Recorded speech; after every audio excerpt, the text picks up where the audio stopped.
अस्सलाम वालेकुम नाज़रीन, मैं हूं काशिफ रफीक। आप देख रहे हैं प्रोग्राम हर जाविये से। नाज़रीन, तहरीक इंसाफ की मुश्किलात कम होने का नाम नहीं ले रही। तहरीक इंसाफ ने प्लान ए बी सी का बड़ा वावेला किया और आज हमने अमली तौर पे देखा कि तहरीक इंसाफ की एक टीम तो प्लान ए के ऊपर यानी कि बल्ला हासिल करने के लिए सुप्रीम कोर्ट में डटी हुई है और कोशिश कर रही है कि सुप्रीम कोर्ट से उन्हें बल्ले का रिलीफ मिल जाए। दूसरी टीम जो है उन्होंने यह प्लान किया कि अगर बल्ला नहीं मिलता तो ऐसा ना हो कि टिकट जमा कराने का टाइम खत्म हो जाए, तो उन्होंने दोपहर को तकरीबन 3-4 बजे के करीब यह अनाउंस किया कि तहरीक इंसाफ नजरियाती की जो टिकट्स हैं तमाम उम्मीदवार जाके अपने आरओज को जमा करवा दें। इस मामले में ट्विस्ट उस वक्त आया जब तहरीक इंसाफ नजरियाती के चेयरमैन अख्तर इकबाल डार मंजर आम पे आए और उन्होंने एक प्रेस कॉन्फ्रेंस कर डाली और उन्होंने कहा कि ये जो टिकट जमा करवाई जा रही हैं ये टिकट्स तो दरअसल उन्होंने इशू ही नहीं की। इस मामले ने इतना भूचाल पैदा कर दिया कि जिन लोगों ने आरओज को टिकट जमा करवा दी हैं उन टिकट्स की कानूनी हैसियत क्या होगी। कहीं ऐसा तो नहीं कि टिकट जमा कराने की गलत टिकट जमा कराने की पदाश में कानूनी चीजों पेचीदगियों का सामना करना पड़े। जबकि तहरीक इंसाफ ने इसको काउंटर करने के लिए एक मुआहिदा मंजर आम पे ले आई और उस मुआहिदे में यह कहा गया कि उस मुआहिदे में बाकायदा अख्तर इकबाल डार साहब और तहरीक इंसाफ के चेयरमैन के दरमियान मुआहिदा तय पाया जिसमें एक सर्टन शराइत मौजूद है, जिसमें उनके हलकों में उनको सपोर्ट किया जाएगा, उसके बाद खवातीन की नशिस्तों पर सपोर्ट किया जाएगा और बिलखसूस जो लोग भी तहरीक इंसाफ नजरियाती के प्लेटफॉर्म से जीत के आएंगे वो बानी चेयरमैन की हिदायत लेने के पाबंद होंगे। इस हवाले से जब हमने वो मुआहिदा देखा, उस मुआहिदे की कापी को गौर से देखा तो पता यह लगा कि मुआहिदा तो बना, उस मुआहिदे पे अख्तर इकबाल डार साहब के दस्तखत भी मौजूद है, लेकिन तहरीक इंसाफ की जानिब से किसी के उस पर दस्तखत मौजूद नहीं थे। अब मामला यहां पे आके रुक गया कि अगर तहरीक इंसाफ के उन टिकट्स को एवेल्युएट किया जाता है तो क्या जिन जिन अहबाब ने जिन जिन उम्मीदवारों ने वो टिकट जमा कराए उनके ऊपर कानूनी कार्रवाई तो नहीं हो सकती, और कानूनी कार्रवाई भी क्रिटिकल अंदाज में हो सकती है, यानी कि उनको नाअहल किया जा सकता है, क्रिमिनल प्रोसीडिंग शुरू हो सकती है, कुछ और किया जा सकता है। बहरहाल ये तमाम की तमाम सूरत हाल है। जबकि दूसरी जानिब मुस्लिम लीग नून की बड़ी इत्तेहादी क्लेम होने का दावा कर रही थी इस्तेहकाम पाकिस्तान पार्टी, उनके साथ भी किसी किस्म की कोई बहुत ज्यादा एक्सटेंसिव सीट एडजस्टमेंट नहीं हुई। 6-7 कौमी असम्बली की नशिस्तें दी गई और कुछ 11-12 के करीब सूबाई असम्बली की नशिस्तें दी गई, लेकिन उसमें भी प्रॉब्लम है। जिन जिन जगहों पे इस्तेहकाम पाकिस्तान पार्टी के लोगों को एडजस्ट किया गया वहां पे नून लीग के लोगों का जो है रिएक्शन सामने आ रहा है। नाज़रीन, इन तमाम मौज़ूआत पर गुफ्तगू करेंगे अपने पैनलिस्ट के साथ। आप हमारे साथ रहिए। प्रोग्राम का बाकायदा आगाज करेंगे एक ब्रेक के बाद।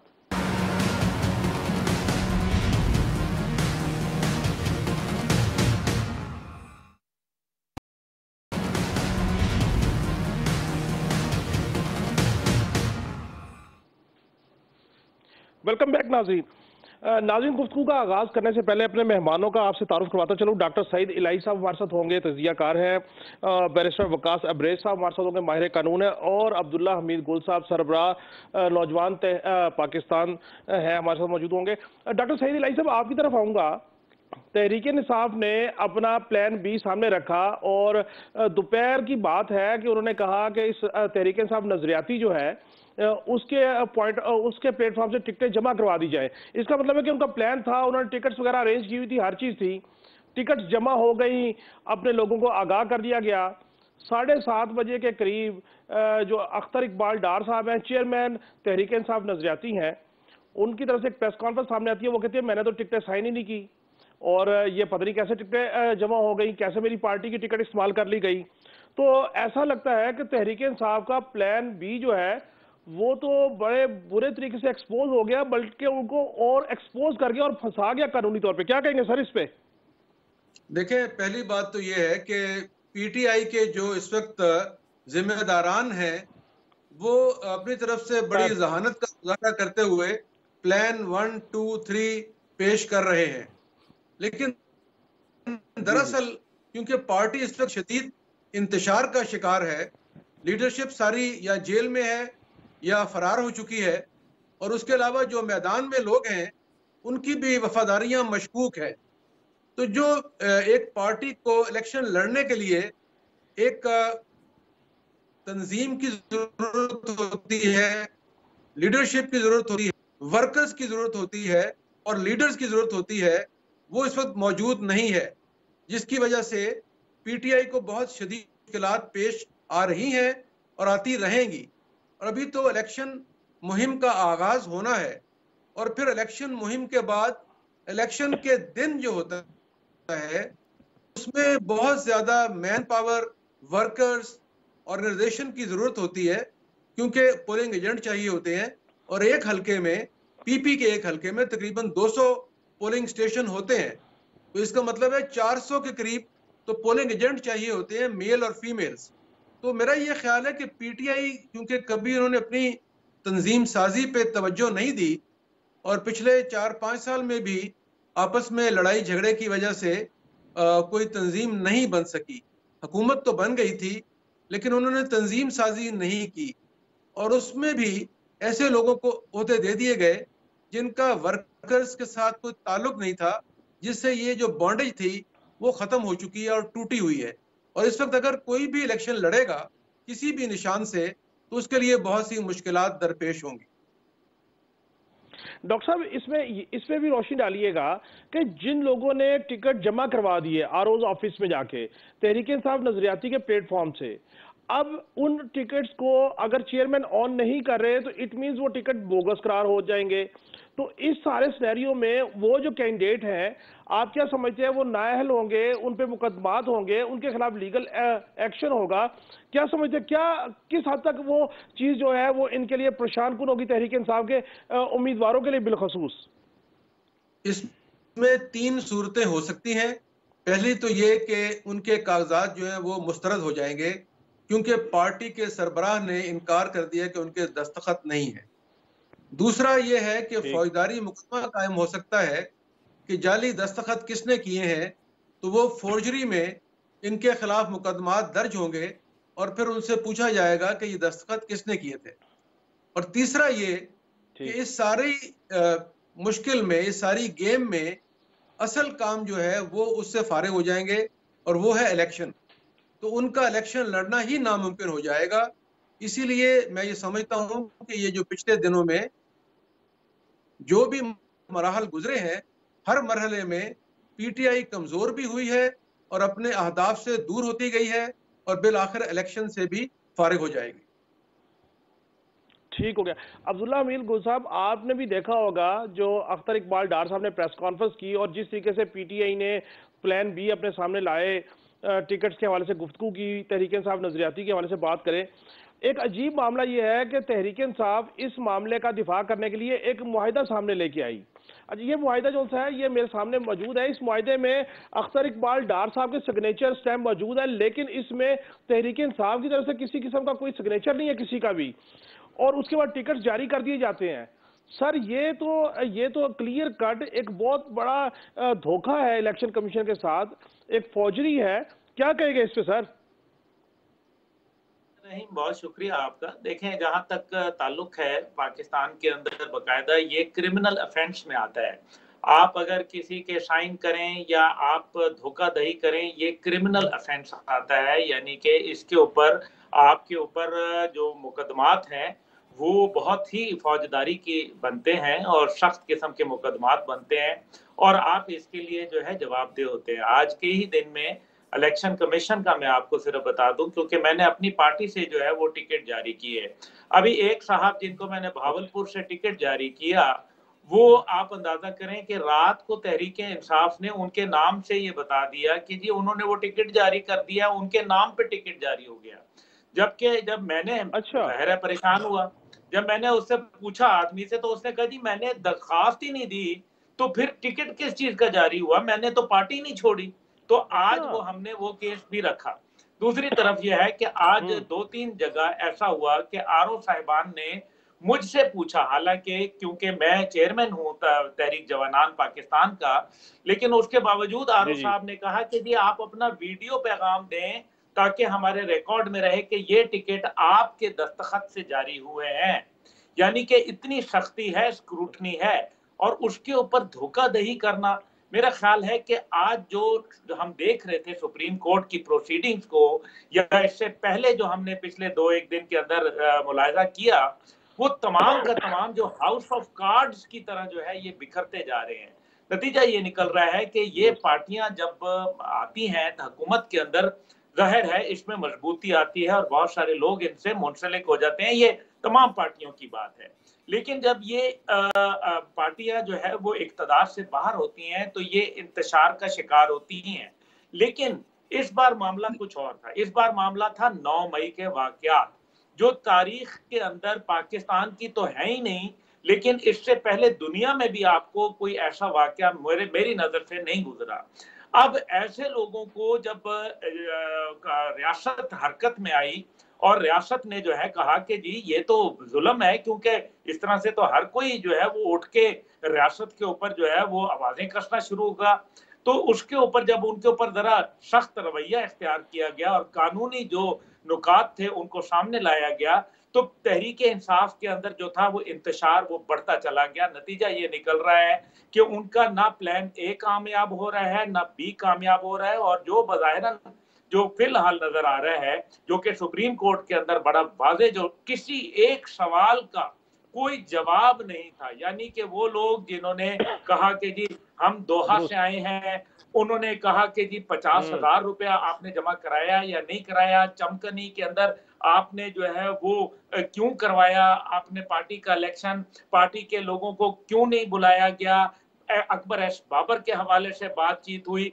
यानी कि मुतअद्दिद चीजें जो है वो सामने नजर आई, लेकिन हकीकत यह है कि कोई एक जवाब नहीं था। मेरे ख्याल में जिस तरीके से पीटीआई के जो वकला थे वो बुरी तरीके से एक्सपोज हुए पार्टी को प्रोटेक्ट करने में, मैं नहीं समझता कि आने वाले वक्तों में उनके लिए कोई खैर नजर आ रही है। लेकिन हैविंग सेड सो, मेरा ख्याल है कि पाकिस्तान में कोई भी पार्टी जो है कभी जो है वो खत्म नहीं होती। हमने ये भी देखा कि 18 सीटें एक वक्त में जो है पीपल्स पार्टी की नेशनल असेंबली में थी, इससे भी जो है वो इसी तरह से जो है मुस्लिम लीग नवाज का भी सिलसिला था, लेकिन उसके बाद दोबारा बढ़ गए। लेकिन ये वो तमाम लोग थे जिन्होंने यकीनन बहुत, इनके भी जो है वो बस्ते में बहुत सारे मेरे ख्याल में ऐसे बहार और वजन मौजूद हैं, लेकिन रियासत के ऊपर हमला करने का, देखिए ना, रियासत पे तनकीद करना एक और बात है, अफवाज के ऊपर तनकीद करना एक और बात है,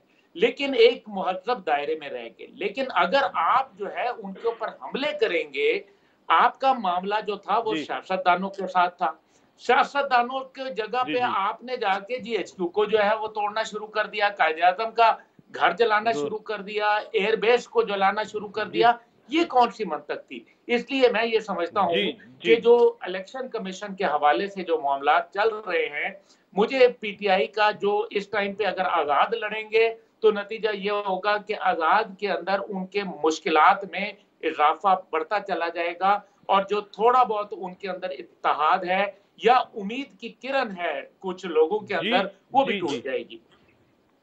जी जी, बैरिस्टर वकास अब्रेज साहब, आप माहिर कानून भी हैं, जरा समझाइए कि किस तरीके से तहरीक इंसाफ ने टिकट्स जारी कर दिए, टिकट्स आरओज के पास पहुंच गए, पार्टी के चेयरमैन तहरीक इंसाफ नजरियाती के कहते हैं कि मैंने टिकट्स पे साइन नहीं किए, कानूनी तौर पे इनके ऊपर क्या क्या चीजें हो सकती हैं, कानूनी नुकात कौन कौन से इनके ऊपर इंप्लीमेंट हो सकते हैं? ये प्लान बी करने गए थे सक्सेसफुली, और ये तो मुझे लगता है उल्टा फंस गई है तहरीक इंसाफ। कैसे देख रहे हैं सर कानूनी तौर पे इसको? बिल्कुल जी, you have absolutely put the nail on the head. चूंकि इस हवाले से हमारा जो पाकिस्तान पिनल कोड है, तज़ीरत पाकिस्तान, उसका सेक्शन 420 है, 468 और 471 है। ये तीनों दफात हैं। अगर कोई भी in writing black and white तौर पे, तहरीरी तौर पे चीटिंग करता है, फॉर्जरी करता है 468, और फॉर्ज डॉक्यूमेंट इस्तेमाल करता है, मीनिंग देयर बाय तीनों तरह के ऑफेंसेस हुए। इसमें एक तो चीटिंग की गई और एट द सेम टाइम जो फौज डॉक्यूमेंट तैयार किए गए उनको इस्तेमाल भी किया गया, और वो जो डॉक्यूमेंट्स को, उस सिंबल को भी वहां पे इस्तेमाल करते हुए जाके सबमिट भी किया गया। तो अनफॉर्चुनेटली ये तमाम लोग जिन्होंने ये मामलात किए, जानते हुए या ना जानते हुए, दोनों चीजें देखें। हमारे यहाँ ना ये कहा जाता है कि अगर कोई शख्स गैर दानिस्ता तौर पे करे तो वो ऑफेंस नहीं है। जो इस पे प्रिंसिपल ऑफ नेचुरल जस्टिस है वो ये कहता है इग्नोरेंटिया ज्यूरिस नॉन एग्जिस्ट, meaning thereby ignorance of law is no excuse. तमाम वो लोग जिन्होंने जानते बूझते हुए गैर दानिस्ता तौर पे, उनकी पार्टी जो नजरियाती है अगर उसकी टिकट जाके जमा करवाई या सिंबल जमा करवाया, व्हाट्सएवर द केसेस, जो कि उनकी तरफ से रिजेक्शन आ गई, डिनाइल आ गया स्ट्रेट फॉरवर्ड, उन्होंने कहा कि मेरी तरफ से तो जारी नहीं किया कि I am the chairman, I own the party. और जब वो डिनाई कर दे तो अल्टीमेटली ये तमाम लोग फंस चुके हैं और इनके ऊपर जो तीनों ऑफेंसेस इम्प्लीकेट किए जाएंगे, 7 साल तक इसकी सजा है। और एट द सेम टाइम अगर ये सिंगल टाइम कन्विक्ट हो जाते हैं तो ये भी एक बड़ा इम्तिहान होगा कि आइंदा आने वाले वक्त में ये इलेक्शन भी ये लोग कंटेस्ट कर सकेंगे, 5 साल के लिए नहीं कर सकेंगे। So I think so they are in lurch and they are entirely into a hot water. जिस किसी ने भी इनको मशवरा दिया कि प्लान बी जो है वो काम करेगा, मेरे ख्याल में ये कोई इतना एक्सपीडियंट और इतना कोई मौजू या मुनासिब मशवरा नहीं था, क्योंकि अगर वो ये करना चाहते तो उनको बिल्कुल डॉक्टर साहब को इत्मीनान भी लेना चाहिए था और उनके इत्मीनान इत्तेकाद पे पूरा उतरना भी चाहिए था। अगर ये डिनाइल फ्लैट रिफ्यूजल आ गया है तो इसके बाद मेरे हाल में इनकी मुश्किलात और मसाइब के अंदर मजीद इजाफा हो चुका है, क्योंकि अगर उनकी तरफ से भी ये टिकट जो है, अगर जो पिटिशन में चले जाते हैं वो तमाम लोग जिन्होंने मेरी पार्टी के सिंबल या मेरी टिकट मेरी मर्जी के बगैर इस्तेमाल कर जमा करवाई है, तो वो तमाम लोग तो फारग हो जाएंगे। तो वो लोग जो कि इंडिपेंडेंट कैपेसिटी में बल्ले के निशान के बगैर लड़ना चाहते तो वो भी लड़ने के काबिल नहीं रहेंगे। लिहाजा मैं ये समझता हूँ कि ये कोई इतनी वाइज मूव नहीं थी पीटीआई की तरफ से और इसका इनको हमेयाजा ही भुगतना पड़ेगा, इसके बरक्स के इनका कोई इनको बेनिफिट मिले। जी ठीक है नाज़रीन, गुफ्तगू का सिलसिला जारी है, हमारे साथ रहिए, मिलते हैं ब्रेक के बाद।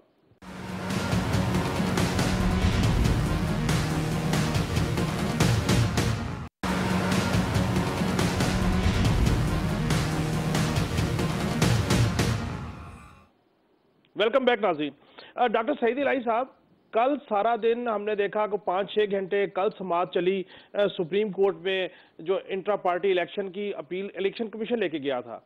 आज भी तकरीबन 8 घंटे ये समाअत होती रही और जजेस जो है 3 रुकनी जो बेंच था वो एक ही बात का तकाजा बार बार हो रहा था तहरीक इंसाफ के वकला के सामने कि कोई दस्तावेजी सबूत दीजिए। मैं समझना ये चाह रहा हूँ या आपके सामने सवाल ये रखना चाह रहा हूँ कि तहरीक इंसाफ लगता यह है कि वर्बली सारे काम उन्होंने किए लेकिन डॉक्यूमेंटेड काम कुछ नहीं हुआ, और डॉक्यूमेंटेड काम जो एक हुआ तहरीक इंसाफ के नजरियाती की टिकट का, वो भी जो था ना वो बाउंस बैक कर गया। तो डॉक्टर सईद इलाही साहब क्या कहेंगे इस सूरत हाल पे? देखें, इस वक्त जैसे पहले मेरे दोस्तों ने बताया आपको कि ये जो दफा है मुख्तलिफ पाकिस्तान के कानून की जिसमें ये नॉन बेलेबल ऑफेंस है और 7 साल तक सजा है। इसके अलावा आप ये देखिए कि असल में होता ये है कि जब आप काट की हंडिया है ना वो बार बार नहीं चढ़ती, तो पीटीआई के लोग आप देखेंगे जो उनकी टीम है या उनके लीडर्स थे, उनका तरीका वारदात, उनकी जुबान, उनका किरदार और उनकी हरकत और सियासत बड़ी उसमें यकसानियत है। यानी आप पेशावर से लेकर कराची तक और पंजाब तक आए तो जो उनके लीडर्स हैं उनका तरीका वारदात एक ही है, यानी वो शॉर्टकट की तलाश में है या लोगों को धोखा देने की तलाश में है। अभी आप ये देखिए कि जब आपने फरमाया कि जिस पार्टी का टिकट जारी हुआ उसके सदर उससे इनकारी हो गए, तो इसका मतलब ये है कि इन्होंने एक पहले अपने लिए बल्ले का इंतखाब किया, वो शायद मुश्किल हो गई तो फिर ये बैट्समैन को ले आए और इस तरह कुछ और भी इसी हरकत करने की कोशिश करेंगे। मेरा ये ख्याल है कि बड़ी इमैच्योर और गैर संजीदा हरकत उनकी टीम कर रही है और जो 1-2 लोग संजीदा उसमें मौजूद भी हैं वो भी शायद प्रेशर का शिकार हैं और वो उन गैर संजीदा और गैर सियासी लोगों के सामने बेबस हैं। आप देखिए कि नित नए लोग जो हैं उनकी शक्लें आवाज़ें नज़र आती हैं पीटीआई में। आप पिछले 1-1.5 साल में देख लीजिए और खुसूसन 9 मई के बाद नए से नए चेहरे, नए से नए किरदार, अजीबोगरीब लोग, अजीबोगरीब बयानात, और वो लोग ऐसे भी हैं जिन्हें तमाम पार्टियां मुस्तरद कर चुकी हैं, वो भी उस पार्टी में शामिल हुए। यानी मुस्तरद जो है लोग, नाकाम लोग, गैर सियासी लोग, गैर संजीदा लोग जो फैसले करेंगे तो उसका अंजाम भी यही होगा। और इमरान खान साहब जो हैं वो खुद भी अगर कोई फैसला करना चाहें तो उसकी सलाहियत से महरूम है, तो वो हमेशा फैसले करते हैं लोगों से सुन के। जैसे कहा जाता है कि वो बहुत सी चीजें हैं जो रूहानियत के जेर असर हैं, कोई जादू के जेर असर हैं, तो सारे फैसले जो हैं जब इस तरह होंगे तो अंजाम। डॉक्टर साहब ऑन अ लाइटर नोट भी यही होगा। ऑन अ लाइटर नोट, मतलब इस तमाम मसाइल दिन ब दिन बढ़ते जा रहे हैं और कोई भी फार्मूला कारगर साबित नहीं हो रहा है, भले वो रूहानियत हो या कुछ और हो। देखिए, उसकी वजह यह है कि जब बुनियाद नहीं होगी तो हवा में तामीर की गई बिल्डिंग जो है वो रेत का महल साबित होगी, जिसका मुजाहरा पिछले 4-5 साल में हुआ है। हालांकि जिस ताकत से, कुव्वत से उन्हें हुक्मरानी मिली थी, वो जिस तरह जमीन बोस हुई और उसके बाद 1.5 साल गुज़श्ता में मुख्तलिफ मूवमेंट्स की गई और जिस गैर जिम्मेदारी का मुजाहरा इमरान खान साहब करते रहे, और बिल आखिर अभी जो मेरे दोस्त ने भी बात की थी 9 मई के हवाले से, कि 9 मई एक ऐसा स्याह दिन है जिस दिन इमरान खान साहब, उनके हवारी, उनके साथी एक्सपोज हो गए। पहले तो शायद लोगों को इल्म नहीं था और हमारे इदारों को भी उनकी इस इन्वॉल्वमेंट का इतना इल्म नहीं था जितना अब हो चुका है। तकरीबन 6-7 माह में बहुत सी तहकीकात, तफ्तीश के बाद अब ये कि अब हर चीज रोज़े रोशन की तरह अया हो चुकी है कि पाकिस्तान के अंदर पाकिस्तान के लीडर चेयरमैन इमरान खान और पाकिस्तान से बाहर बैठे हुए बहुत से पाकिस्तानी, जिसमें बहुत से ऐसे गलीज लोग हैं जो पाकिस्तान की फौज के खिलाफ, हसास इदारों के खिलाफ प्रोग्राम करते हैं, उनके चेहरे खुलकर सामने आ गए और ये साजिश का इंकशाफ भी हो गया, आइडेंटिफाई भी हो गए। और अब वो तमाम लोग अपने कैफरे किरदार को भी पहुंचेंगे जिन्होंने 9 मई को कौमी सालमियत को नुकसान पहुंचाया, पाकिस्तान की इज्जत और हुर्मत पे हमला किया, फौज के इदारों को, बात को, वर्दियों को हवा में उछाला। तो उनके साथ किसी किस्म की रू रायत नहीं होनी चाहिए, उन्हें सख्त सजा मिलनी चाहिए। ठीक हो गया। अब्दुल्ला हमीद गुल साहब, 5 घंटे कल समाअत जारी रही, तकरीबन 8 घंटे आज समाअत जारी रही, और मैं समझता हूं कि चीफ जस्टिस साहब ने बड़ी अपॉर्चुनिटी दी तहरीक इंसाफ के वकुला को कि वो कोई दस्तावेजी सबूत ले आए इंट्रा पार्टी इंतखाबात के हवाले से। और परेशान कुन बात यह भी है कि खुद लेवल प्लेइंग फील्ड का मुतालबा करने वाली अपने पार्टी के लोगों को लेवल प्लेइंग फील्ड मुहैया नहीं कर रही। सर क्या कहेंगे, जो आज तक अब तक की जो सूरत हाल है, बल्ले की जो कार्रवाई देखी सुप्रीम कोर्ट में, उस पर क्या कमेंट करेंगे सर?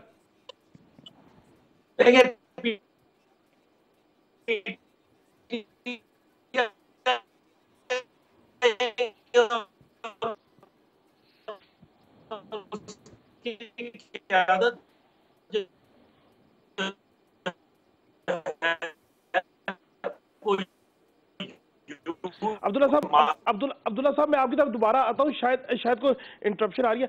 वकास साहब, आपके सामने भी यही सवाल रखूंगा। सुप्रीम कोर्ट की प्रोसीडिंग आपने देखी, 8 घंटे आज, 5 घंटे कल, कोई दस्तावेजी सबूत सामने नहीं आया और एक ही मुतालबा है कि बल्ले का निशान मिल जाए और इलेक्शन में चला जाया जाए। क्या कहेंगे सर? आप तो कानून के तालिब इल्म भी है, माहिर भी हैं, बताइए क्या कहेंगे सर? क्या प्रोसीडिंग से आपने क्या देखा? देखिए जी, आपका जो भी केस है, जो भी कंटेंट है, have to prove same before the court of law by producing concrete and tangible piece of evidence. अगर आप जुबानी कलामी आर्गुमेंट्स करेंगे या रटी रटाई निसाबी किताबी बातें करेंगे, I think these are not going to attract and influence the court in any more. तो ये जो कोर्ट के सामने सूरत हाल थी, अदालत ने बारहा कहा कि अगर आपने इलेक्शंस करवाए हैं तो कोई उसका सबूत पेश करे, और सेक्शन 209, 210 और एट द सेम टाइम 203 बड़ा क्लियर इलेक्शन एक्ट 2017 का, और अगर आप वो तमाम रिक्वायरमेंट पूरी नहीं करते जो सेक्शन 209 और 210 के अंदर एनंसिएट और न्यूमरेट की गई है, इंट्रा पार्टी इंतखाबात जो है in accordance with the spirit of the constitution of Pakistan, और जो इसकी लीगल रिक्वायरमेंट है 2017 के कानून की, उसके मुताबिक नहीं करवाती, तो इलेक्शन जो कमीशन है सेक्शन 215 के तहत मुकम्मल तौर पे ऑथोराइज्ड है, मुकम्मल तौर पे एब्सोल्यूट पावर्स रखता है कि वो किसी भी पार्टी का सिंबल जो है वो मनसूख कर सकता है, कैंसिल कर सकता है। लिहाजा सेक्शन 215 का इस्तेमाल करते हुए चीफ इलेक्शन कमिश्नर ने जो फैसला किया, I think this in accordance with the spirit of the election act 2017, और एट द सेम टाइम अगर आप ये समझते हैं कि वो फैसला जो है वो कालअदम करार देना चाहिए, नलीफाई, स्ट्राइक डाउन होना चाहिए, तो उसकी जो ग्राउंड्स हैं उन ग्राउंड्स को साबित करने के लिए कोई कोलैबोरेटिव, कोई कोऑपरेटिव पीस ऑफ एविडेंस तो आपको अदालत में पेश करना पड़ेगा ना। इलेक्शन कमीशन प्रेजुडिस है, बायस्ड है, पार्शियल है, और इन वजूहात के ऊपर इसका फैसला जो है वो स्ट्राइक डाउन करें, डिस्पेल करें। और एक बड़ी इंपॉर्टेंट चीज जो है इस केस के अंदर भी सामने आने लगी है कि क्या इलेक्शन कमीशन जो कि पूरे वफाक और पूरे पाकिस्तान का आईनी इदारा, क्या कोई भी सूबे की हाई कोर्ट जो है उस इलेक्शन कमीशन का फैसला कालअदम करार दे सकती है, चूंकि उसका फैसला सिर्फ उस सूबे की हाई कोर्ट तक या उस सूबे तक महदूद नहीं है, बल्कि उसका फैसला जो भी वो देगी उसके कॉन्सिक्वेंसेस, उसके जो आफ्टर इफेक्ट्स हैं, that will supersede and that will prevail in entire Pakistan. तो मैं ये समझता हूँ कि ये केस जो है एक बड़ा इंटरेस्टिंग मोड़ पे है, जो अभी तक एक ओपन एंड शट सूरत हाल नजर आती है। मुझे ये लगता है कि शायद बल्ले का निशान जो है तहरीक इंसाफ को ना मिले, चूंकि चीफ जस्टिस ऑफ पाकिस्तान की भी जो सवालों जवाब थे, जो इस्तफसार किया गया डिफरेंट चीजों के हवाले से, मुझे बतौर स्टूडेंट ऑफ लॉ ये नजर आता है कि शायद इनसे बल्ले का निशान वापस ले लिया जाए और बल्ले का निशान जो पेशावर हाई कोर्ट ने दोबारा से अपना फैसला जो था, जो सिंगल बेंच का रिवर्स किया था, स्ट्राइक ने डिस्पेल किया, तो शायद आज वो फैसला सुप्रीम कोर्ट ऑफ पाकिस्तान जो है उसको दोबारा से कालअदम करार दे दे। ठीक हो गया। अब्दुल्ला हमीद गुल साहब, आप इस सारी प्रोसीडिंग को कैसे देख रहे हैं? मैं ये समझता हूं कि चीफ जस्टिस साहब ने बड़े वुसअत कल्बी का मुजाहरा करते हुए तहरीक इंसाफ के वकला को पूरा मौका दिया कि वो इंट्रा पार्टी इलेक्शन के मामला को दस्तावेजी तौर पर कुछ साबित कर सके, सबूत दे सके। सर देखिए, ये डील करना चाहते हैं तहरीक इंसाफ वाले हर चीज को एक जलसे के जरिए, और मैं यही गुजारिश कर रहा था कि यू टर्न मास्टर कहलाते हैं। इनकी जो हुकूमत थी उसके अंदर तकरीबन 326 यू टर्न इन्होंने लिए थे। उसके बाद मैंने गिनती करना छोड़ दिया, और यू टर्न लेना जो है वो मेरा ख्याल है कि इसको थूक के चाटने को मुतरादफ कहा जाता है। लेकिन बहरहाल इससे हट के मेरा ख्याल है जो दलाइल हैं उनके ऊपर ये गुफ्तगू करना नहीं चाहते। हमेशा से पीटीआई का यही एक रवैया रहा कि वो तमाम जितने भी लीडरशिप थी, मैं नहीं कहूंगा कि वो बिल्कुल पारसा लीडरशिप थी जो कि मुखालिफ पार्टियों की थी, लेकिन उनके ऊपर जो मुकदमात बनाए गए उसके अंदर ज्यादा शोर मचाया गया रादर देन के एविडेंस दिखाया गया। यही बात जो थी ये पिछले 2 दिन से हम देख रहे हैं कि जब भी कोई शवाहिद और सबूत मांगे जाते हैं वो देने से कासिर होते हैं, और आज फिर ये समझते हैं कि बदतमीजी करके या बदतहजीबी करके या सोशल मीडिया के ऊपर ट्रोलिंग करके या जो है वो गलाजत उछाल के या पता नहीं अजीब अजीब तस्वीर जो है वो एडिट करके बना के ये लोगों को सच्चाई या सच बोलने से रोक देंगे, और इससे जो है इदारों के ऊपर या सुप्रीम कोर्ट के ऊपर असर अंदाज होंगे या इलेक्शन कमिश्नर के ऊपर असर अंदाज होंगे। तो ऐसा नहीं होगा। अभी आज की बात आपको बताऊं कि जब उन्होंने चीफ इलेक्शन कमिश्नर के मुतल्लिक कहा कि जी ये बायस्ड और वो हैं, तो चीफ जस्टिस साहब ने कहा कि फिर उनके मुतल्लिक इसके ऊपर बात करें, तो उन्होंने जो है वो वापस ले लिए। पीटीआई के जो वकला थे वो उन्होंने अपने मौकफ से जो इल्जाम लगाना आसान है जी। अब्दुल्ला शॉर्ट कमेंट इस पे भी कीजिए, जी इस पे भी कमेंट कीजिएगा साथ के साथ कि कितने लोगों को आपने टिकट्स दिया है इलेक्शन के लिए? जी प्लीज। जी देखें, मैंने अपने तंजीम के तकरीबन 70 के करीब लोगों को जो है वो इलेक्शन का दिया है टिकट पूरे पाकिस्तान में, जिसके अंदर जो है प्रोविंशियल असेंबलीज भी हैं, नेशनल असेंबली के हवाले से भी है। लेकिन इससे हट के मैं जो पिछला मौजू बात कर रहा था वो बड़ा अहम है। अब इसके अंदर जो अहमियत है वो इस बात की है कि जो पीटीआई के हवाले से अगर बात की जाए कि एक वक्त था जब लोगों के ऊपर प्रेशर आता था, लोग जो है वो कहते थे जी ट्रोलिंग होगी, तरह तरह की गलाजत की जाएगी, तो फिर लोगों ने वो ओवरकम कर लिया। अब वो उस फियर से सुप्रीम कोर्ट भी शायद बाहर आ चुका है, क्योंकि काफिलों के ऊपर कुछ जानवर जब तरह तरह की आवाजें कसते हैं तो उनसे काफिले रुकते नहीं हैं।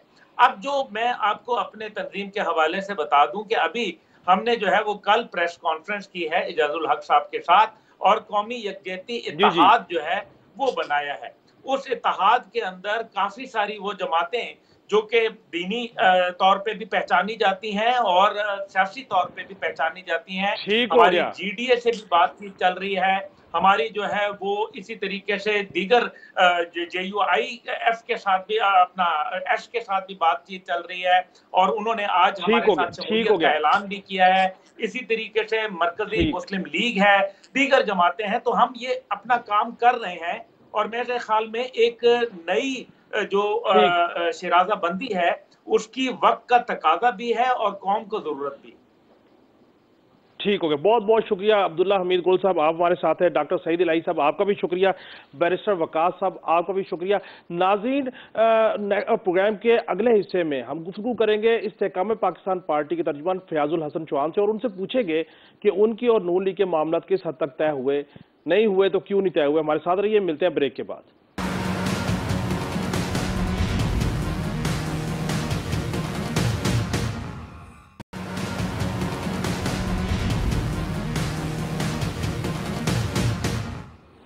वेलकम बैक नाज़रीन, प्रोग्राम के इस हिस्से में फयाजुल हसन चौहान साहब मेरे साथ होंगे, तर्जुमान है इस्तेहकाम पाकिस्तान पार्टी। इनसे गुफ्तगू करेंगे। अस्सलाम वालेकुम चौहान साहब। चौहान साहब, ये बताइएगा कि इस्तेहकाम पाकिस्तान पार्टी और नून लीग की सीट एडजस्टमेंट हुई है, और वही हुई है जो हम सुन रहे हैं कि 6-7 कौमी असम्बली पे और कुछ सूबाई असम्बली की नशिस्तें दी गई हैं। सर, क्या तस्दीक कीजिएगा प्लीज़। बिस्मिल्लाहिर्रहमानिर्रहीम। काशिफ भाई, सारी चीज़ें मीडिया में आ चुकी हैं। पहले 6 सीटें कौमी असम्बली की थी और महल 11 के करीब सूबाई की थी, लेकिन उस 6 में से भी आमिर महमूद कियानी जो जनरल सेक्रेटरी हैं, उनका सीट वापस कर ली गई है। और गुलाम सरवर खान साहब की जो सीट है 5वीं, उसके हवाले से भी अच्छा खासा फस क्रिएट हुआ है वहाँ पे। और नून लीग के वहाँ के जो कायदीन हैं और नून लीग के जो वर्कर्स हैं और नून लीग के जो second in command, third in command वहाँ के अहदेदार हैं, उन्होंने अच्छा खासा मामला क्रिएट किया हुआ है। तो ये टोटल ये एडजस्टमेंट हुई है। तो क्या फायदा हुआ अगर इस्तेहकाम पाकिस्तान पार्टी को 5-6 सीटें कौमी असम्बली की मिलना थी और सूबाई असम्बली की भी मखसूस नशिस्तें मिलना थी, और उसमें ज्यादातर हमने देखा कि इस्तेहकाम पाकिस्तान के जो मरकजी कायदीन हैं वही एडजस्ट हुए हैं। तो आप तमाम लोगों को जो इस्तेहकाम पाकिस्तान पार्टी में गए, जो एक बड़ी वर्किंग थी, प्लान था और ऑल्टरनेटिव ऑप्शन बनने जा रही थी पंजाब में बिलखसूस इस्तेहकाम पाकिस्तान पार्टी, तो आप क्या समझते हैं कि आपका ये फैसला जो है वो पॉलिटिकली गलत नहीं हो गया? नहीं, पॉलिटिकल गलत नहीं है। हमारे पास तो रास्ता कोई नहीं था। देखें, 9 मई के वाकयात के बाद लाजमी नहीं है कि हर किसी को कोई चिल्ला कटवा की जो है ना वो तहरीक इंसाफ किसी ने छोड़ी हो। ये कोई ज़रूरी नहीं था।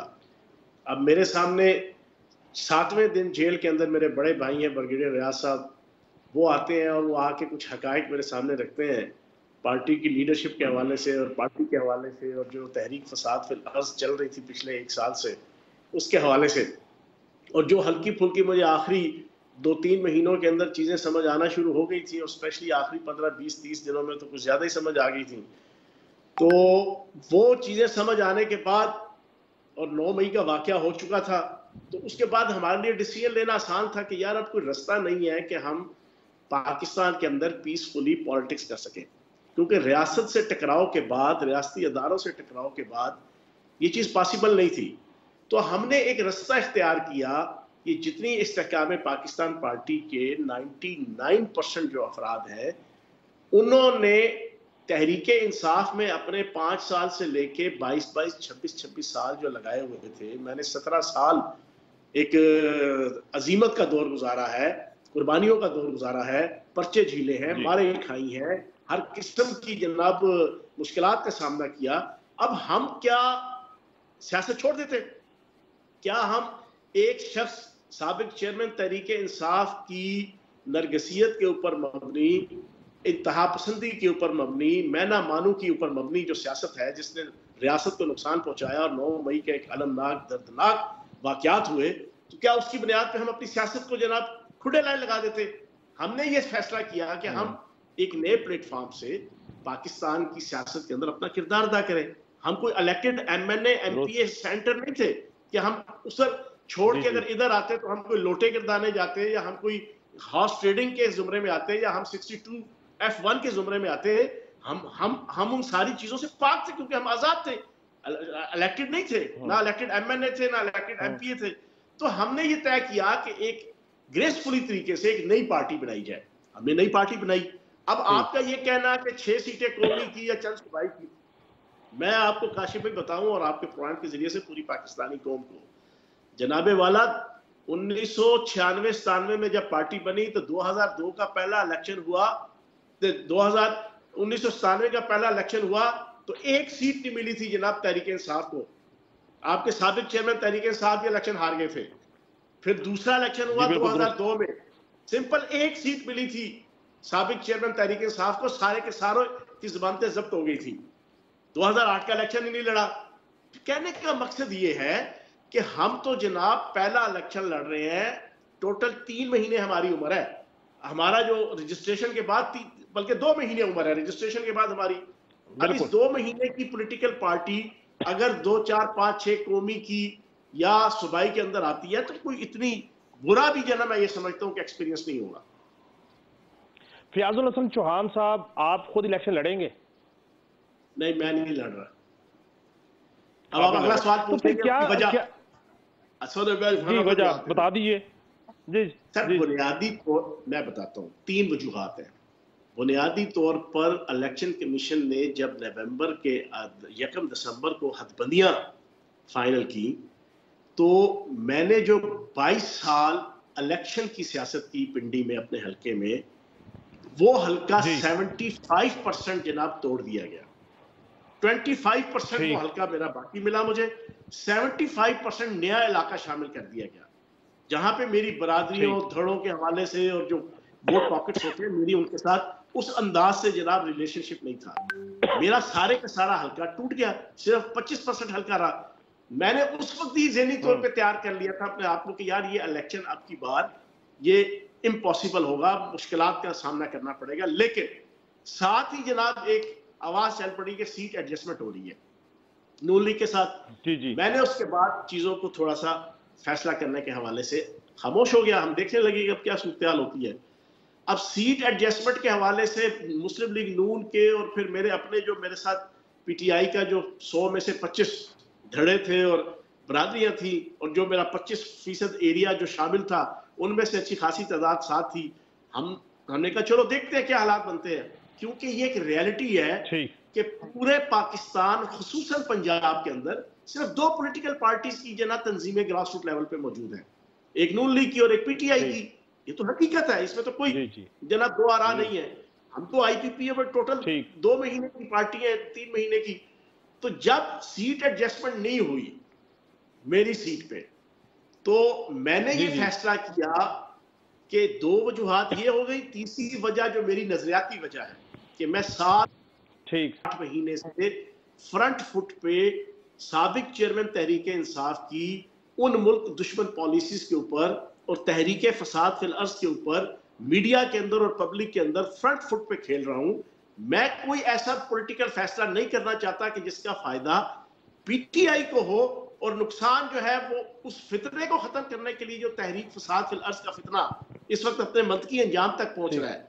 जस्टिस मज़ाहिरुल नकवी से लेके जस्टिस इजाजुल हसन से लेके और फिर बाकी सारी पीटीआई की, तो मैं अगर अलहदा से खड़ा हो जाता हूं तो उसका कंसिक्वेंटली फायदा पीटीआई के कैंडिडेट को होगा। तो मैंने ये 3 वजूहात की बुनियाद पे फैसला किया कि मैं इस दफा इलेक्शन नहीं लड़ूंगा। और मैं जो एक हालात देख रहा हूं, मैं आपके सामने काशिफ में बड़ा खोल के बता दूं जो हालात नजर आ रहे हैं। जिस तरह 8 मई के हवाले से ये खुशफहमी के बुर्ज खलीफा पे सवार थे ना तहरीक इंसाफ के लोग, और बाहर बैठे सोशल मीडिया के वो जबरान इलियास और इमरान गजाली जो अमेरिकी नेशनलिटी होल्डर है और एक मखसूस कम्युनिटी से उनका ताल्लुक है, उन्होंने पाकिस्तान की आवाम और खुसूसन पीटीआई के कारकुनान और वोटर्स का दबाव खराब किए रखा कि 8 इमरान खान अगर गिरफ्तार हो जाएगा तो पूरी दुनिया पूरा मुल्क बाहर आ जाएगा और एक जनाब इनकलाब आ जाएगा। उसी तरह ये जो आपका 8 फरवरी है, 9 मई की तरह 8 फरवरी का टेम्पो भी आप लिख लें ये प्रोग्राम के अंदर कि 8 तारीख की रात को और 9 फरवरी की सुबह यही तहरीक इंसाफ पे जो है ना वो मातम का जनाब एक सामा होगा और मातम का जनाब मैदान होगा। और फिर इन्होंने दोबारा पाकिस्तान के अंदर तहरीक फसाद फिल अर्ज और तूफान बदतमीजी शुरू करना है और पाकिस्तान की पॉलिटिक्स जो है वो तकरीबन डिस्टेबलाइज होना शुरू हो जाएगी। तो इन हालात के अंदर मैंने ये फैसला किया कि मैंने इंशाल्लाह अब अगले जो कुछ माह हैं, जब तक इससे अगला इलेक्शन नहीं आता, हम इंशाल्लाह मीडिया के अंदर, सोशल मीडिया के अंदर, इलेक्ट्रॉनिक मीडिया के अंदर बैठ के मैंने ये जो 2 साल इस पाकिस्तान के खिलाफ साजिश हुई है तहरीक इंसाफ के प्लेटफॉर्म से और साबिक चेयरमैन तहरीक इंसाफ की क़यादत में, मैं इंशाल्लाह अपने वीलॉग के जरिए से अपनी सोशल मीडिया की एक्टिविटीज के जरिए से एक एक चीज अंदर की जाए, वो पाकिस्तान की आवाम के सामने इंशाल्लाह लेकर आऊं। ठीक हो गया। चौहान साहब ये बताइए कि सीट एडजस्टमेंट का मतलब ये तस्वुर किया जाता है कि जिधर जिधर आपकी सीट एडजस्टमेंट हो गई वहां से आपके उम्मीदवार होंगे और बाकी हलकों से जो इस्तेकाम पाकिस्तान पार्टी के उम्मीदवार हैं वो विड्रॉ कर जाएंगे। तो क्या फिरदौस आशिक अवान साहिबा अगर उनकी सीट एडजस्टमेंट नहीं होती है वो, या जंगीर तरीन साहब मुल्तान से या लोधरा से इलेक्शन लड़ते हैं किसी एक पे, तो बाकी सीटों से आपके कैंडिडेट विड्रॉ कर जाएंगे या अपनी जगह पे स्टैंड करेंगे? नहीं, पार्टी पॉलिसी ये है, और एडजस्टमेंट का मतलब ये होता है कि जिस सीट के ऊपर आपकी एडजस्टमेंट हुई है उस सीट से ऊपर नीचे जो है ना वो आप इकट्ठे होकर लड़ेंगे। उसके अलावा बाकी जो सीट है उसमें आपकी मर्जी है। तो पार्टी ने पॉलिसी ये दी थी कि जो इलेक्शन लड़ना चाहता है वो टिकट मंगवा ले, वो लड़े। अगर सीट एडजस्टमेंट नून लीग से नहीं भी हुई, जो नहीं लड़ना चाहता वो ना लड़े। अब मेरे पास टिकट मौजूद है, मेरे पास आईपीपी का टिकट आया हुआ है मेरे पास, लेकिन मैंने टिकट जमा नहीं करवाया और मैंने ये फैसला किया जो वो आपके सामने। चौहान साहब इस पे भी कमेंट कीजिए कि अभी अख्तर डार साहब ने प्रेस कॉन्फ्रेंस की और हमने देखा कि शाम से ये बात चल रही थी कि तहरीक इंसाफ नजरियाती की टिकट जो है तहरीक इंसाफ के लोगों को जारी कर दी गई। अख्तर डार साहब कहते हैं कि ये टिकट जाली है, उन्होंने जारी नहीं किया। एक मुमकिन जो मुबैना मुआहिदा सामने आया उसमें अख्तर डार साहब के तो साइन है, लेकिन तहरीक इंसाफ की तरफ से किसी शख्सियत के साइन नहीं है। ये मुआहिदे की कापी मैं आपको भी दिखा रहा हूँ, अपने देखने वालों को भी, कि ये देखिए इस जगह पे तहरीक इंसाफ के चेयरमैन बैरिस्टर गौर के साइन होने चाहिए थे, जो कि नहीं है।